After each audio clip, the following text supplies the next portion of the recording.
ദിവസം മുഴുവൻ ജോലി എടുത്ത് തളർന്ന് ഉറങ്ങാൻ കിടക്കുന്നു. പക്ഷെ എന്ത് ചെയ്തിട്ടും ഉറക്കം വരുന്നില്ല. എവിടുന്നോ ഒരു എനർജി കിട്ടുന്നത് പോലെ. നിങ്ങൾക്ക് ഇങ്ങനെ ഉണ്ടാകാറുണ്ടോ? ഇതാണ് സെക്കൻഡ് വിൻഡ് ഇഫക്റ്റ്. നമ്മുടെ ശരീരം നമുക്ക് പ്രവചിക്കാൻ പോലും കഴിയാത്ത രീതിയിലാണ് പലപ്പോഴും പ്രവർത്തിക്കുക. അങ്ങനെ ഒന്നാണ് സെക്കൻഡ് വിൻഡ് ഇഫക്റ്റ്. ഇതൊരു ന്യൂറോബയോളജിക്കൽ പ്രതികരണമാണ്. സാധാരണ ദിവസം കടന്നു പോകുമ്പോൾ അഡിനോസിൻ എന്ന കെമിക്കൽ ഉൽപ്പാദിക്കപ്പെടുകയും നമുക്ക് ക്ഷീണം തോന്നുകയും വിശ്രമിക്കാൻ ശരീരത്തെ പാകപ്പെടുത്തുകയും ചെയ്യും.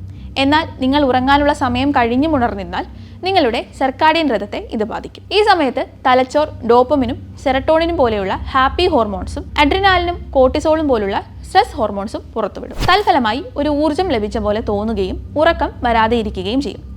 എന്നാൽ ഇത് യഥാർത്ഥ ഊർജ്ജമല്ല. എന്തായാലും ഉറക്കം വരുന്നില്ലല്ലോ എങ്കിൽ ആ സമയം വിനിയോഗപ്പെടുത്തി എന്തെങ്കിലും ജോലി ചെയ്യാമെന്ന് കരുതിയാൽ അതും പ്രശ്നമാണ്.